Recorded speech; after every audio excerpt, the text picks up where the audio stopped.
2020 has been a crazy year so far. Trying to be happy with all the things that are going on, it just really seems impossible. One of the things I find myself thinking is, it is what it is.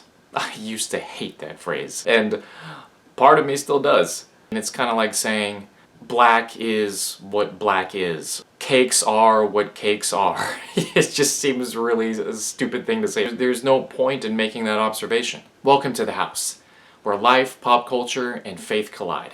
How you guys doing today?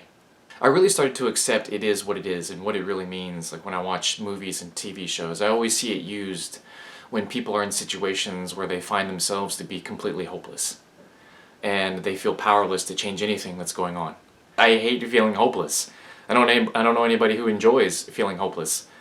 So when I started to really thinking about what it means not only are we hopeless in that situation, but there is power in accepting that hopelessness. Like when somebody dies. You know, what is it that we could have done to really change the outcome of that death? You know, if somebody dies of cancer, I mean, there is a lot of times really nothing that can be done. And so the way to take control of that situation, the way to try to find a way to move beyond that situation is to accept that there was nothing that you can do. And the only thing to do now is to try to craft a response to it. I've accepted there's a lot of things in 2020 that are, it is what it is.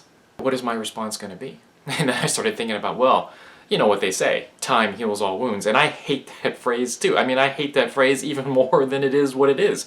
Time heals all wounds. It seems so ridiculous to me, because what does it really mean, time heals all wounds? So if enough time goes by, every problem that you ever had is magically just going to heal itself. It's just going to get better. And so what that really means is, for my life to get better, all I really need to do is to get old. I've seen plenty of old people that are not happy. So it doesn't make sense to me that time heals all wounds. There has to be something else behind that phrase. I mean, because I do see examples of it where, you know, the more distance you get from something, from a painful breakup or a painful loss, yeah, sure, the pain seems to go away, it seems to diminish. I mean, I don't know if that's like always a healthy thing where it just sort of disappears. I mean, do people really understand like what's going on inside of a person when that happens? I don't really know. But here's what I do know. Just getting old is not going to make all your problems go away. Then I'm thinking about, well, what usually happens as time goes by? Well, what usually happens as time goes by is, well, you get more perspective on things. As you get distance from a problem, you start to look at it in different ways.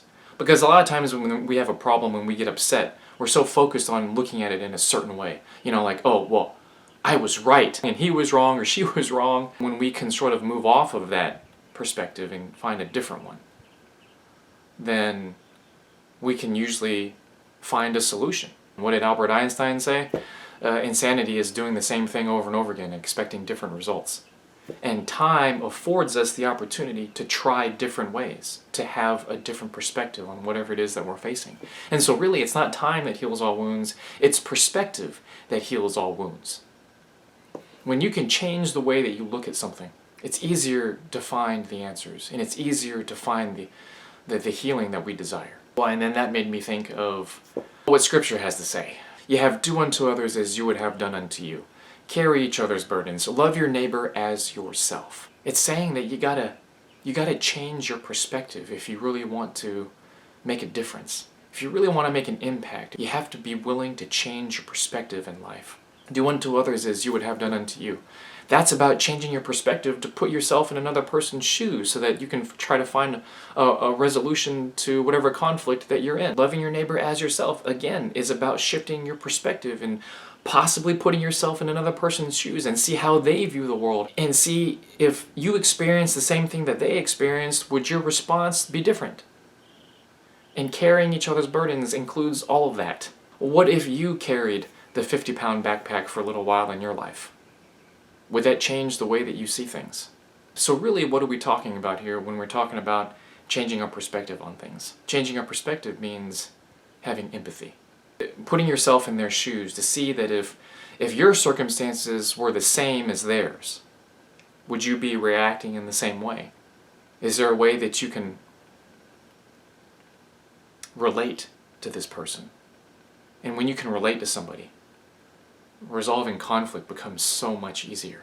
When we find ourselves in impossible situations where really there is no other choice but then to accept it and then to try to find a way to move forward, in order to gain the right perspective that we need to find the healing, we need to exercise empathy. We need to be willing to try to step into another person's world for a little while and see how it feels, see how that affects us. That is really what we need to live an impactful life. Because really, what's the alternative? To live a life without empathy? To live a life where no other single human being understands what it's like to be you.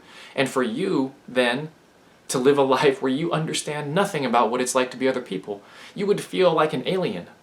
Right now I want to show Darnella Frazier a little love, a little empathy. She's the young woman who recorded the George Floyd incident.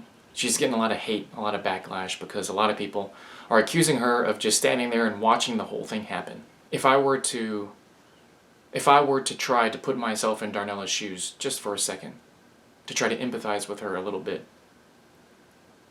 I would have the expectation that the uniform is supposed to mean something. The uniform of a police officer, of a first responder, is supposed to represent safety, protection, and freedom. Darnella should not be punished for having that expectation.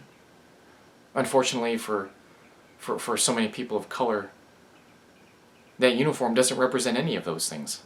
It represents something to be feared. Nobody should have to live like that.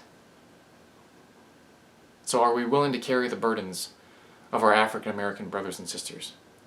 To take a stand with them? To fight with them? Against the people who would abuse the privilege that it is to put on the uniform?